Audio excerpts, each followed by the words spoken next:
Bremen pictures வழங்கும் அனலரசு தயாரிப்பில் சாம் CS இசையில் சூர்யா சேதுபதி நடிக்கும் ஃபீனிக்ஸ் ஜூலை 4 முதல். சிவகங்கை மாவட்டம் திருப்புவனத்தில் போலீசாரால் தாக்கப்பட்டு உயிரிழந்த அஜித்குமாருக்கு நீதி கிடைக்க வலியுறுத்தி தேமுதிக சார்பாக கண்டன ஆர்ப்பாட்டம் நடைபெற்றது. இதில் பங்கேற்ற தேமுதிகவினர் விஜயகாந்திற்கு பிடிக்காத ஒரே தமிழ் வார்த்தை மன்னிப்பு என கோஷம் எழுப்பினர். அஜித்குமாரின் தாயாரிடம் ரொம்ப சாரிமா என முதலமைச்சர் வருத்தம் தெரிவித்திருந்த நிலையில் தேமுதிகவினர் இவ்வாறு முழக்கமிட்டனர்.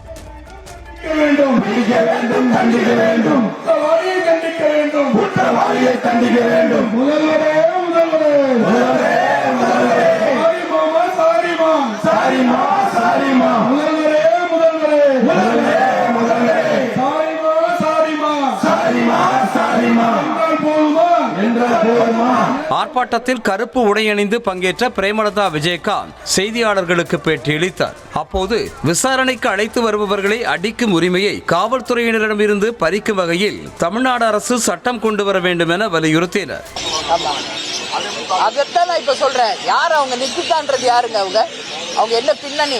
அவங்க அம்மா கம்ப்ளைண்ட் பண்றாங்க. அந்த அம்மா உடனே எல்லா உயர் அதிகாரிகள், போலீஸ் ஆபீசர்ஸ் எல்லாம் ஏன் லைன்ல வந்து அந்த பையனை வந்து அடிங்க, துன்புறுத்துங்க, நகை எங்கன்னு கண்டுபிடிங்கன்னு ஏன் சொல்றாங்க? அப்ப என்ன இருக்கு பின்னணியில? யார் அந்த அம்மா? யாரு முதல்ல?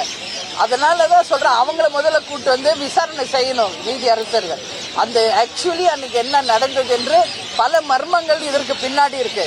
அந்த மர்மங்க முடிச்சுகளை நிச்சயம் அவிழ்க்கணும். உண்மை நிலை மக்களுக்கு தெரியணும். ஏன்னா இனி இது மாதிரி ஒரு மரணம் தமிழ்நாட்டில் எங்கும் நடக்கக்கூடாது. பிரேமன் பிக்சர்ஸ் வழங்கும் அனலரசு தயாரிப்பில் சாம் சிஎஸ் இசையில் சூர்யா சேதுபதி நடிக்கும் ஃபீனிக்ஸ் ஜூலை 4 முதல்.